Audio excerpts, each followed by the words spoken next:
The proceeding will start shortly.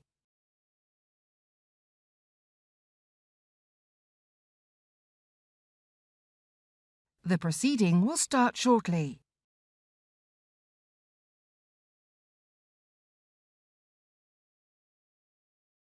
The proceeding will start shortly.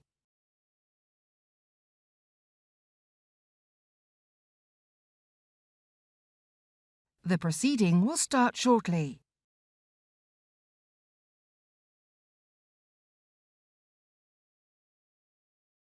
The proceeding will start shortly.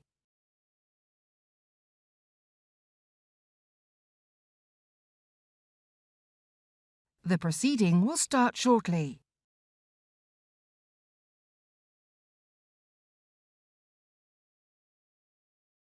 The proceeding will start shortly.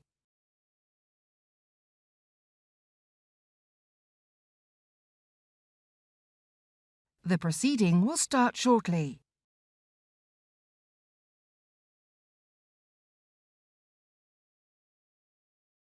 The proceeding will start shortly.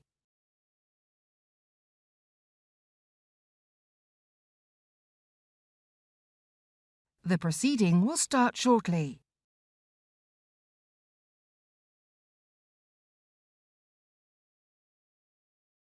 The proceeding will start shortly.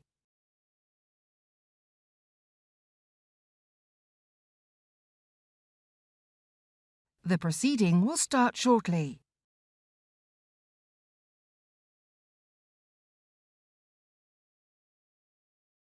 The proceeding will start shortly.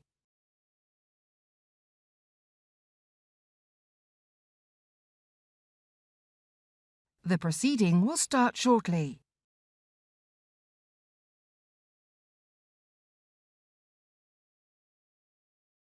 The proceeding will start shortly.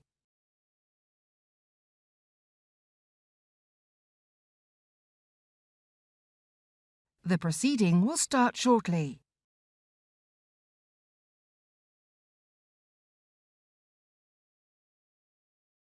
The proceeding will start shortly.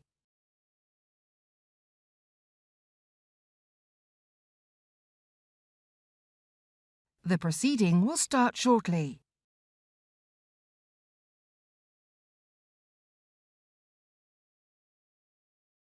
The proceeding will start.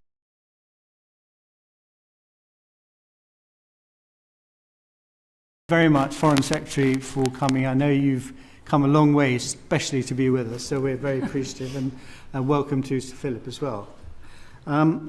This is a session, a one-off session we're having in public. It'll cover a range of following policy topics. It will be streamed live on the Parliament website, and a transcript will be taken, and we'll send you a copy of the transcript afterwards in case you need to make some small corrections. Can I remind members that if they have any interests pertinent to their questions, to declare them, and I should mention my wife as a shareholder of BAE Systems. Just very quickly, we don't have much time. There may be a division. If there's a division during this meeting, I'll adjourn for 10 minutes. And if we could go through the division lobbies as quickly as possible and come back without talking to too many people, that would be great. And I'm afraid, Foreign Secretary, I may have to interrupt you in order to get everyone the chance to ask a question. But as I say, we're very grateful for you coming, and we appreciate you are very busy. So we're going to start, probably unsurprisingly, with Israel and Gaza. And I'll ask Lady Morris to ask the first question. Thank you, Lord Chairman. Foreign Secretary, can I just echo the welcome of our Lord Chairman? And in doing so, thank you in particular for all that you're doing in Gaza to secure a ceasefire that's lasting, the return of the hostages, and to make sure that aid gets to those who need it most. My question is going to be on the protection of aid workers.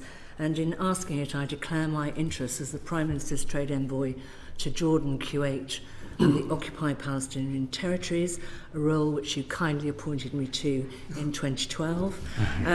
As President of the Palestine British Business Council and President of Medical Aid for Palestinians.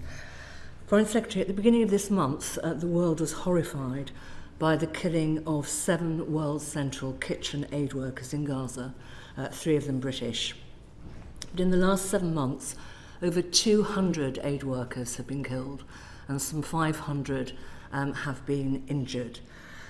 And on the 18th of January, a £1,000 smart bomb was fired at the residential compound of Medical Aid for Palestinians, a British charity, and the International Rescue Committee, a US registered non-profit, which was housing local staff and their families, also the emergency team, which included British doctors.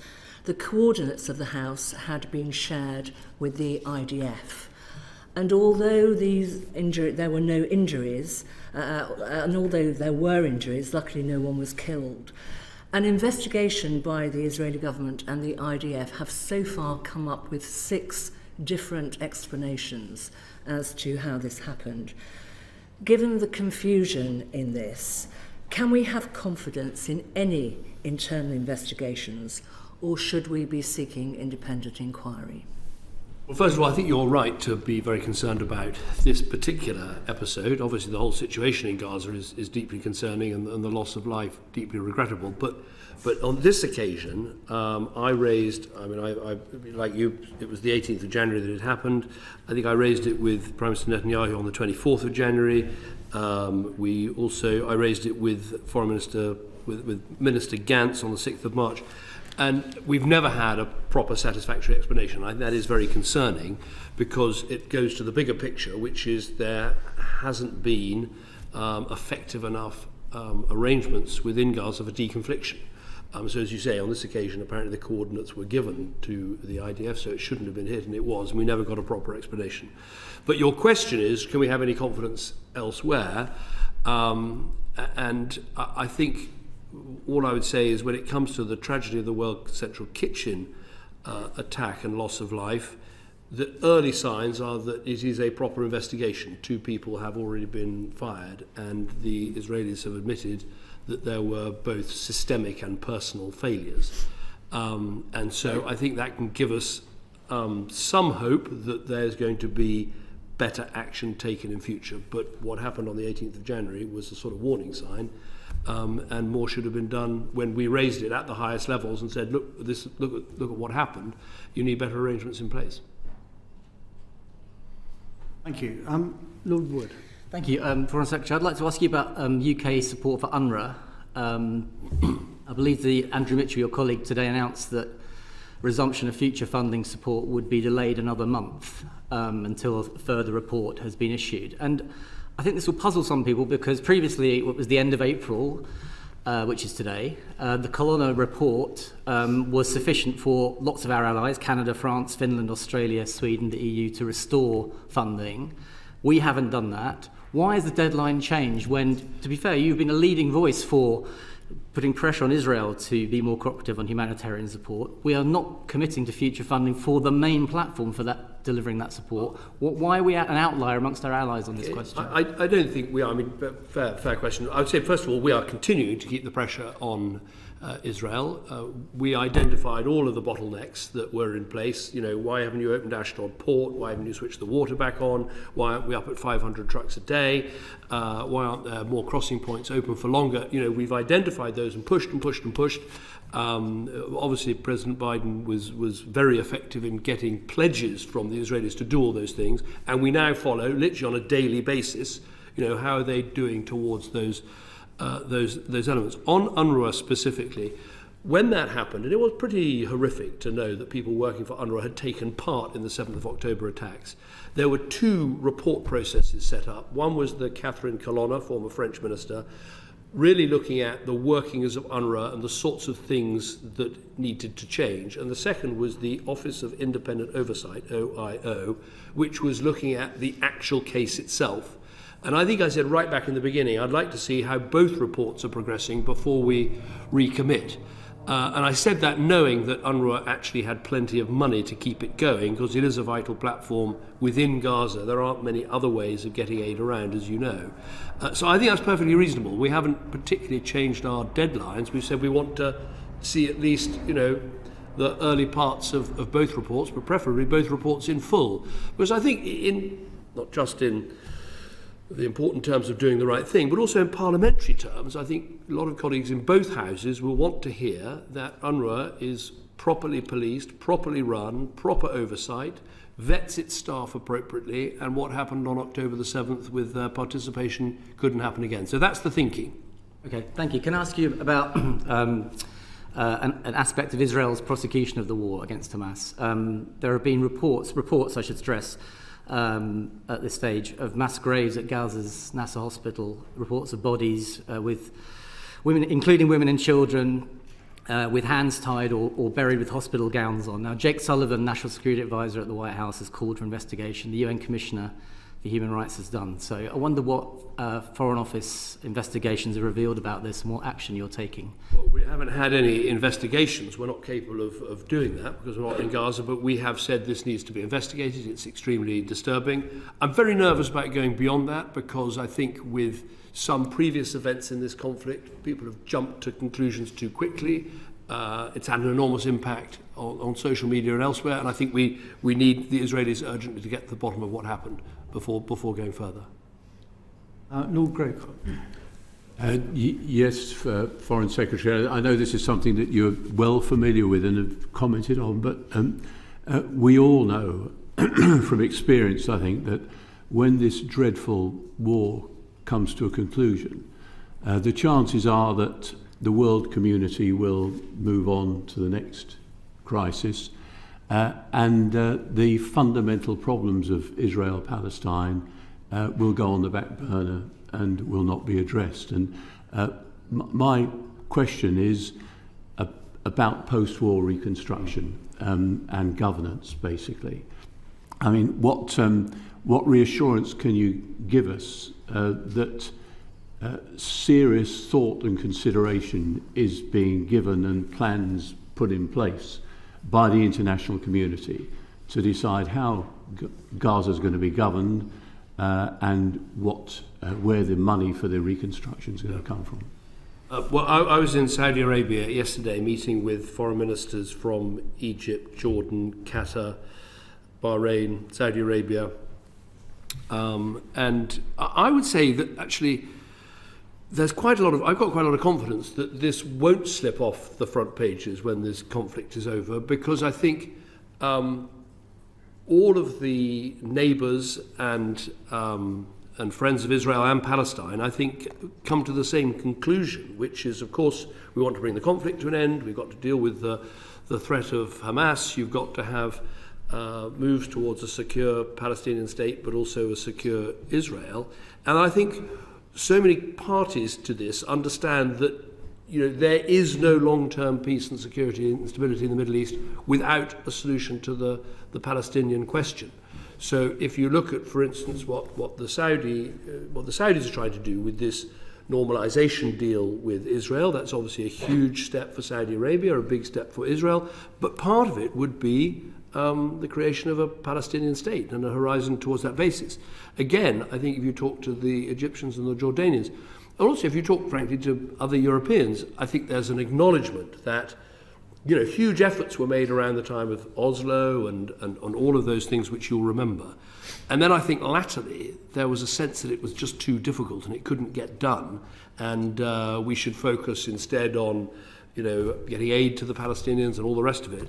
And actually, without solving this problem, we're never going to get the long-term peace and security we need. So I have some confidence that actually there's fresh commitment to try and get this sorted from all the friends of the region. On the issue of reconstruction, I think what has to come first is trying to build up the concept of what happens after the conflict ends, which is what we were talking about yesterday. How do you build up the new Palestinian Authority, the technical government they've created? How do you get it back into Gaza? Having got it back into Gaza, how do you help it with the reconstruction work? How do you deal with the issue of security on the day one after the war is over? I think all of those things need to be solved. And it will, of course, everyone's thinking, we're already talking to people about reconstruction and who pays and for what and all the rest of it. But I think it'll be quite hard to really progress those conversations until people know the war is over, who's running Gaza, how's it working, and the rest of it. But a lot of work is going into that. But so much as well is invested in a two-state solution. I can't remember how many foreign secretaries of both parties have. That's the get out of jail free card almost, isn't it, to say we want a two-state solution. Now, obviously recognising Palestine is absolutely fundamental to that. But I just wonder, I don't want to be too pessimistic, but this committee 7 years ago did an inquiry into the two states, into the Middle East, and it said, on its current trajectory, the Israeli-Palestinian dispute is on the verge of moving into a phase where the two-state solution becomes an impossibility and considered no longer viable by either side. The consequences would be grave for the region. And you were right. That was 7 years ago. Yeah, well, I think you were right. And also, I mean, to reinforce that, first of all, it was getting harder because of the settlement building in Israel, and so by Israel in the West Bank, and so technically creating the Palestinian state has got harder, and we have to think about that. But also, while I support the Abraham Accords, which was a number of Arab states normalizing their relations with Israel, that was a positive step forward. But I think some people looking at that thought, we can sort of create peace between the Arab world and the Israeli world without fixing the Palestinian problem. And I think that was a mistake. You have to fix the Palestinian problem. Now, it's got harder, but it's not impossible. And so we have to use the horror of what's happened to try and push forward this agenda. And I think as we do so, I think there can be a tendency to think that recognition sort of brings about the state. It doesn't. I mean, recognition is an important part of helping to give the Palestinians a perspective towards statehood, but it doesn't create a state just by everybody recognizing it. You've got to, set out the things that actually create a state, a government, its ability to govern, agreement in some way with the Israelis about their security. Because, of course, the two-state solution can't happen unless the Israelis feel secure in their own state. So all these things are linked. But I would say there's more purpose behind it than for a while, and we mustn't miss this opportunity. Staying in the same region, but intimately connected. Lady Crawley, you've got a question. Thank you, Chair. Foreign Secretary, good to see you. For so much of the instability in the world leads back to Iran and its proxies. And you yourself said in the Lords in this House on the 5th of March that you couldn't recall such a dangerous time in international affairs in your political career. Now, we welcome the government's emphasis in the new sanctions against Iran on targeting threats on UK soil, on contravening shipping, on the Iranian drone program. We welcome that. But many of us across party, both within Parliament and outside, remain perplexed as to why the government is still refusing to prescribe the Iranian Revolutionary Guard as a terrorist organisation. You're a very active Foreign Secretary.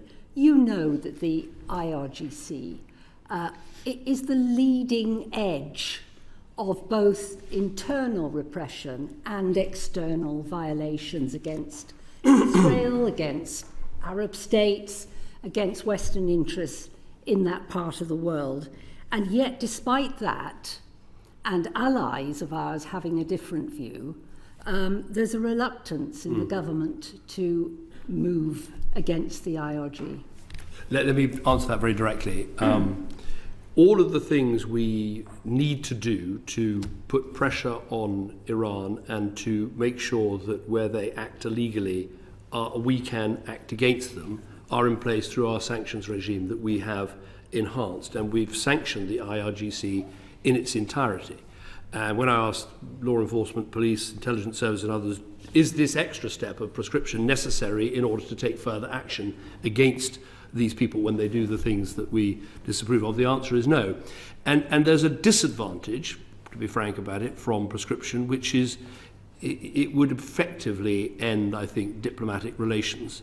And while our diplomatic relations are pretty terse, and I say that with meaning as someone who's had regular conversations with the Iranian foreign minister, we are actually able to have that conversation. And when it comes to trying to stop the escalation of the conflict, when it comes to delivering a very direct message to the Iranians, to put it in the most blunt way I can, I want to have that conversation myself. I don't want to ring up my French counterpart and say, could you message the Iranians with this message? I think that is not in Britain's interest. That wouldn't strengthen our approach. In many ways, it would weaken it. Because you've got, even with countries you disapprove of and dislike and see as a threat, you need, at some level, those diplomatic relations to deliver the message, to hear the answer, and go back again with another message. Sometimes I find with countries that don't have diplomatic relations with Iran, they send a message to the Iranians, and the Iranians then sometimes ring me up and say, what do you think they meant? I don't want to be in that position. I want to have that very direct conversation. But I completely agree with the premise of your question about the dangers that we face. And this is not a question of facing dangers, in Gaza or in Ukraine, although that's happening. Think about in our own country. In the last few months, we've had the appalling situation of China spying on our electoral commission and cyber attacks on members of parliament. We had the situation just a few days ago of what is alleged to be a Russian attack, a sabotage attack on a warehouse in East London. And of course, we've had the situation with Iran, where they were effectively paying thugs to try and kill people that work for Iran TV. So, if you want a picture of the dangers in the world, you don't have to look around the globe, you can look right here at who is attacking us. And that's why when you add up all the things the government's done, the National Security Act, so we can prosecute espionage more effectively, the National Security Investment Act, so we can be more careful about who invests in our infrastructure, the forthcoming Foreign Interest Registration Scheme, so actually we can have a better idea of what other countries might be doing in this country, the boost we've given to our intelligence services, to GCHQ, to MI5, to SIS, and the sanctions regime that we put in place. I mean, it's the busiest bit of the Foreign Office, I can tell you at the moment. They're working around the clock, because when they're not sanctioning Russians, they're sanctioning Iranians, or they're sanctioning people from Belarus or elsewhere. So hardening our security system right across the piece because of the threats we face right here at home demonstrates that security is the most important thing we need right now. Thank you. We're going to move away from Israel and Gaza to another difficult part of the world. Lord Robertson, who's here. Foreign Secretary, my interests are, I'm a senior counsellor with the Cohen Group, and I'm chairman of the Ohrid Group, which is the Friends of North Macedonia.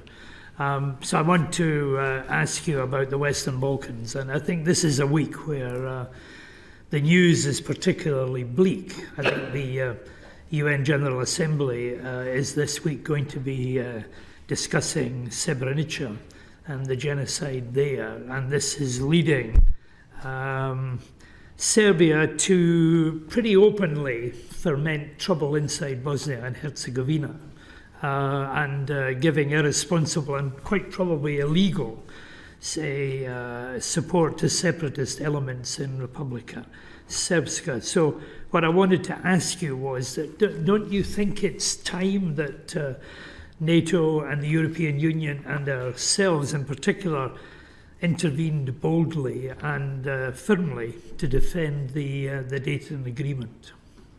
Well, I do. Fundamentally, I do. I mean, I think it's extremely depressing that you're right. I mean, it's Serbia and the Republika Srpska are launching a campaign against the resolution that's being put down, and they're effectively denying that Srebrenica was an act of genocide. Yeah. And they're labelling suggestions otherwise as anti-Serb. And Russia has called for a UNSC debate, United Nations Security Council debate today, in which it will claim that the resolution is somehow an attack on Dayton and an attack on the settlement. And I think all of us who remember Srebrenica, I mean, it was genocide. It was an appalling event, one of the worst things we've seen on our continent in the last few decades.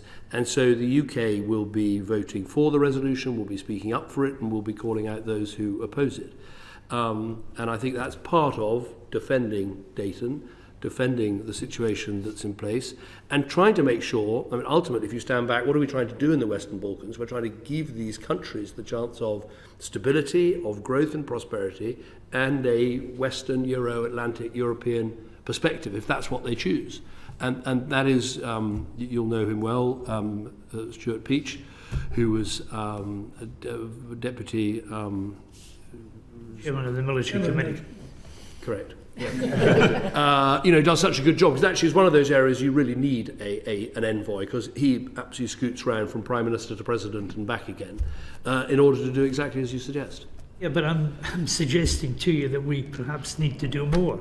We have reduced the initial deployment to Bosnia was 65,000 a way back, and year on year, as progress has been maintained, we've reduced it now to EUFOR, where we don't even play a part. And this committee made a recommendation that perhaps we should be considering that. But don't you think that we should perhaps be a bit more robust in what we do? It's a very good point. I would say so far, as well as going to North Macedonia, I've been to Kosovo. I've spent some time with KFOR, and I came back from that and contacted the NATO SecGen and said I think we needed to do more on KFOR. It needed to be stronger and bolder.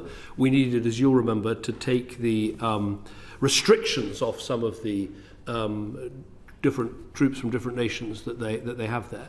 On EUFOR and Bosnia, we're not part of it. I think you might well be right that it should be boosted, but that's a matter for the European Union to think about. I think there's a strong case, and Stuart Peach that thinks there's a strong case for boosting it. We don't take part, not out of any, we sort of think our role in the Balkans is obviously to talk to everybody, but our military role is focused on KFOR. I think the disadvantage of joining in with EUFOR as a third country is that you can take part, and many countries do, but you're not involved in the design of the mission. So it's a slightly less satisfactory situation than being in a NATO mission as we are in KFOR. But I mean, I'm happy to talk to you more. If you think that there are more things we can do, we're concentrating quite a lot on the economic support we give, on the counter-narrative to the Russian poisonous messages that are being spread, on the political horizon for those countries and their work in NATO. But very happy, if there's more things you think we should be doing, very happy to listen. Don't you think that maybe... On EUFOR, I'm a bit sceptical that I would rather, we're going to make a contribution, let's do it in KFOR where we can do it properly, rather than EUFOR. On that subject, Lord Soames. Thank you. Foreign Secretary, I know that you agree that this is further to George Robertson's question, that you agree that the foundation of peace and security is deterrence. But will you agree, as you just have done again, that we must do what we can to deter the threat of aggression or violent secession in Bosnia, without which, frankly, there is no space whatever for political manoeuvre and settlement? And just as a question of what you could do, I heard you say you're going that Britain will vote at the UN in the appropriate manner, of course. But would you also agree that perhaps it might be helpful if you and your European and our American partners issued a statement expressing absolutely unwavering support for Bosnia and Herzegovina's territorial integrity, sovereignty, and multi-ethnic character, and the imposition of sanctions to address any anti-Dayton actions? I think we often do statements, either through the G7 or sometimes through the Quint, the 5 European key countries. We can do that and do that, and I think that's a very good suggestion. And be in no doubt, we absolutely support Bosnia's territorial integrity and, as you say, the multi-ethnic nature of that country's makeup, and also its European horizon, which it has made a very clear decision towards. And we call out the work of Dodic and others who try to play a malign influence. And I've also had very frank conversations with the Serbs. I've now met President Vučić twice and had frank conversations with him about what they're doing in the region and the importance of respecting other countries and their sovereign choices. Thank you. I wonder if you could help me and help us with doing an inquiry which mainly relates to defence and the influence of Ukraine war. But I wondered if you could let us know what your assessment is of the role of diplomacy and UK diplomacy throughout the war in Ukraine, and what the lessons are that the government has drawn from its diplomatic engagement to date. Well, that's a very broad question. First of all, I think it predates me, but I think the way the UK got behind Zelensky and Ukraine was absolutely magnificent. was the right thing to do. Britain, and I think, still gets a lot of credit for it. When you go to Ukraine and you meet people, they say, you're our number one supporter. You say, no, surely America's. No, you're number one because you were here first and you helped us when we most needed it. So there's the military aspect to it, but I would argue the diplomatic aspect is very important. Obviously, foreign secretaries always say that, but I mean, you're trying to garner the greatest possible support. And I think the NATO foreign ministers, the G7 foreign ministers, everything we do, if I look at my list of 5 priorities for my job, priority number 1 is Ukraine. And that tips over into quite military issues because, of course, the specific campaigns are things like international agreement to use the immobilized Russian assets. We're making good progress on that. Secure additional military supplies for Ukraine and stimulate UK and European defence industrial production. I think good progress on that. And driving progress towards Ukraine's Euro-Atlantic integration. And again, we're making progress with that. So I think trying to build the coalition that backs Ukraine across Europe, across NATO, across the United States and Canada, that is a very big feature for us. And one of the things I've tried to do is repeatedly go to the United States and talk with United States senators and Congress representatives, and also meet with everyone I can, including former President Trump, to bang the drum and make the case that this is about their security as much as it's about European security. So I think diplomacy does play a big role. Ukraine is fortunate in having an excellent foreign minister in Dmytro Kuleba, who works incredibly hard at again looking round Europe. Where are there spare munitions? Where are there air defence systems? Where are there additional and lobbies all of us hard, me in particular, to say, come on. You said you're going to help. Let's get out there and try and get these Bulgarian missiles or those Romanian bullets or what have you. So I think the lesson is we can be effective if we work in all these forums, and we've got to continue to do so. Good. Thank you very much. Lady Cousins. Foreign Secretary, thank you. I want to ask about the BBC World Service. I know from answers you've given on the floor of the House that you agree that the World Service is a unique soft power asset. Would you also agree that if the current review of the World Service, of the BBC rather, leads away from the licence fee, that the Foreign Office needs to rise to the challenge from the Director General and resume 100% of the funding for the World Service rather than risk seeing its content and its scope and its impact inevitably suffer if it has to compete inside a funding model outside of the licence fee, when what it really needs is the budgetary resilience to respond flexibly to geopolitical shifts. Yes, okay. I've got. Sorry, keep going. I just want to tack on one bit. Perhaps you, please, could tack on to your answer to that question an update for the committee on what, if any, progress has been made towards establishing a BBC Albanian service, which was one of the recommendations that this committee made in our recent Western Balkans report, but to which you gave a rather vague and open response in your letter to us. Right. On the basic issue is the BBC World Service incredibly important, and should we continue to have it funded at a good and hopefully growing level? Yes. Now, I would argue, as I did on the floor of the House, I think there's a perfectly good argument to say something from the licence fee payers, something from the government is a fair way of doing it, because I think licence fee payers get something out of the World Service.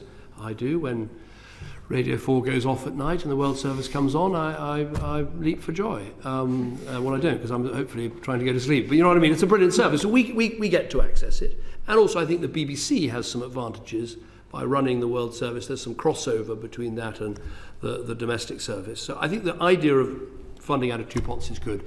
Look, I don't know what's going to happen to the licence fee. I'm quite old-fashioned. I actually think the licence fee works quite well, and will continue to work well, probably for longer than lots of people think, because actually it's a universal service. We all use it to a greater or lesser extent.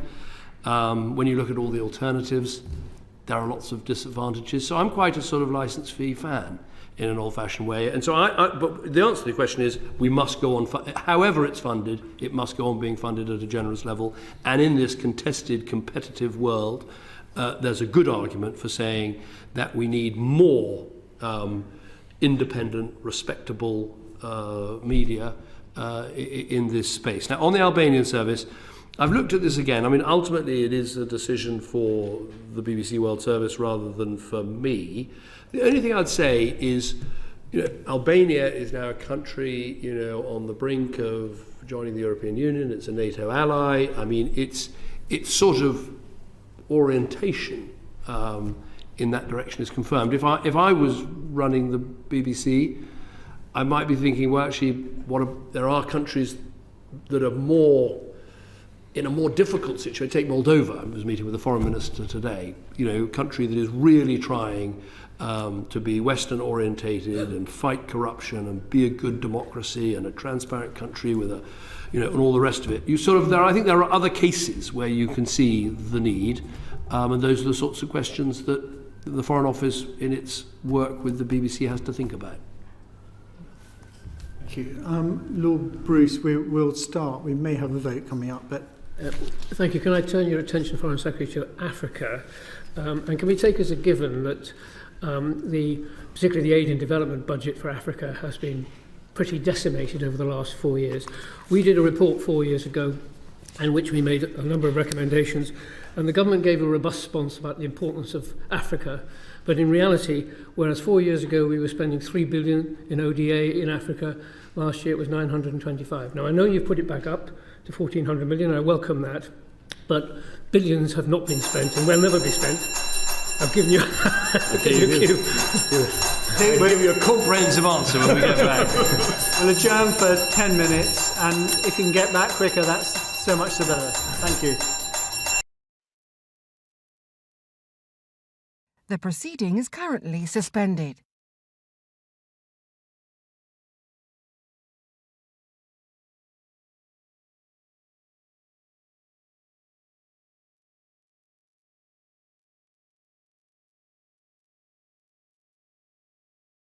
The proceeding is currently suspended.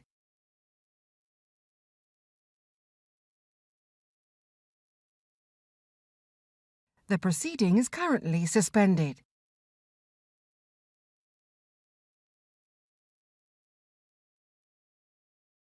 The proceeding is currently suspended.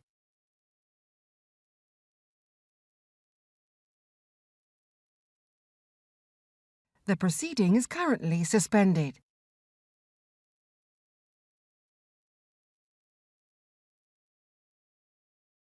The proceeding is currently suspended.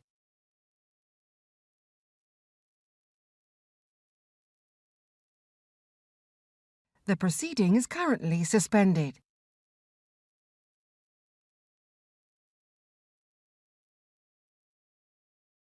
The proceeding is currently suspended.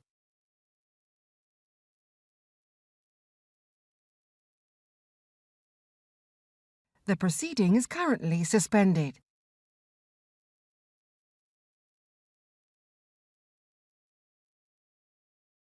The proceeding is currently suspended.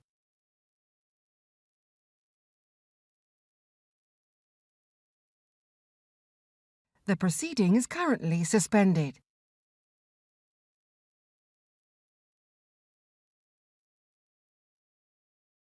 The proceeding is currently suspended.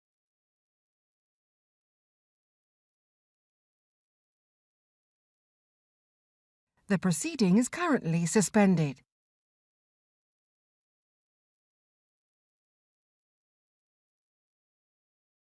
The proceeding is currently suspended.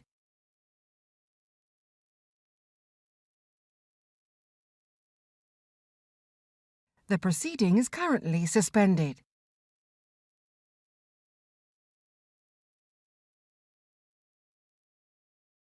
The proceeding is currently suspended.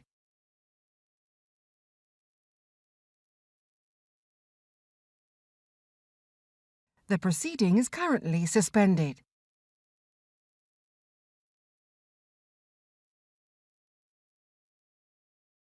The proceeding is currently suspended.